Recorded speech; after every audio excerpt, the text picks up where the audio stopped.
show is about to start. You have to show a look, have a look, or give a look. Face it. Celebrity News Update. Colleen Garcia on Billy Crawford's sickly appearance is more than okay. Paalala lamang po, ang bidyong ito ay base lamang sa mga nakalap na impormasyon na nag-viral at naging usap-usapan ngayon sa mga social media platforms. Ipinagtanggol ni Colleen Garcia ang kanyang asawang si Billy Crawford mula sa mga espekulasyon tungkol sa kanyang kalagayan matapos na umikot ang isang video ng masakit na hitsura ng huli, kung saan sinabi ng actress host na siya ay mas malusog kaysa dati. Sinabi ni Garcia sa isang panayam ng ABS-CBN News noong 14 ng Mayo na ang mga tao ay nasanay na makita ang mga celebrity na gawa-gawa, na ang kanilang mga totoong buhay na pagpapakita ay maaaring maging sorpresa sa kanila. I just wanted to address it and not draw more attention to it. Kahit noon pa, si Billy may dark circles and yung hair niya medyo nauubos na. Ngunit hindi ito naging problema sa amin. Hindi siya issue para sa amin, hindi namin kinakahiya, she said.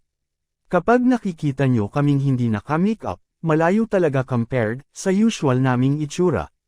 I just wanted to address it and not draw more attention to it. Even before, Billy had dark circles and he slowly lost his hair. But it was never a problem for us.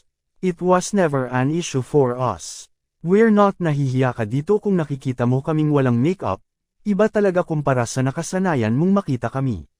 Binigyang diin ng isang gabi, star na, more than okay, ang kanyang asawa, habang hinihiling sa mga netizen na itigil na ang pag-iisip tungkol sa kalagayan ni Crawford. Sa mga concern kay Billy, he's more than okay. Payat siya kasi wala na siyang mga bisyo, sa mga nagse-speculate, tama na, she said. We're putting it out there and honest kami sa inyo. Sana may mga mag-respect din sa mga sinasabi namin because we wouldn't lie about something like that. Sa mga concern kay Billy, he's more than okay. Payat siya dahil binitawan niya ang kanyang mga bisyo. Sa mga nag-iisip, tumigil na kayo. Inilalagay namin ito doon at tapat kami sa iyo. Sana ay igalang mo ang aming mga pahayag dahil hindi kami magsisinungaling tungkol sa isang bagay na tulad nito. Sa pagpuna na siya ay, tinihil na ang alak, at paninigarilyo, sinabi ni Garcia na si Crawford ay maaaring mukhang stressed sa iba dahil siya ay naglalakbay pabalik-balik para sa mga palabas sa ibang bansa. Ano ang masasabi mo tungkol dito? Magkomento lamang po at para laging updated sa mga susunod na chika, huwag kalimotang mag-like, share, subscribe at click the notification bell para sa mga latest news update.